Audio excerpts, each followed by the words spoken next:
menu to do basic tasks. These layers of navigation you have to do in each game is what I call menuing. GT7's menuing is really slow, in nearly every place in the game. It's always way more clicks required to get where you want to go than it ought to be. Things like changing cars is annoying, and I avoid doing it, keeping me in one car way longer and playing less. Making things like this easier on their player would require some clever work, but it's adjustment of menu options, not a big development overhaul, something I would love to see. Another change they have to do is add way more variety into sport mode. What are the dirt races? Why aren't there more NASCAR races, F1 races, karting, trucks, rallycross? The other races B and C never seem to include slow cars like a Honda Civic. We rarely, if ever, see anything interesting and unique.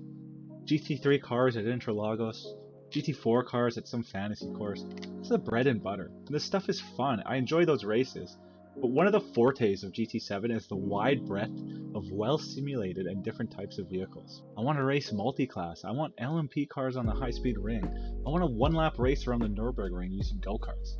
There's so much opportunity here for some fun and interesting races. I don't know why they never bother with anything else except the standard GT3 cars around Monza, or something that feels really safe. Again, this isn't a huge change to the current system. It's just mix it up. Use the content you already made for players. I think with those 3 simple changes in the game, people would be way more willing to spend time playing the game still. If I could get more cars, navigate around the menu way faster, get my car tuned up in a paint job I really like, and then use that car in an interesting race in sport mode, I think that helps the majority of players who are playing it online now too. And all of this doesn't even touch what I think are even bigger issues for the game that need to happen. The penalty system is often touted as like the biggest one.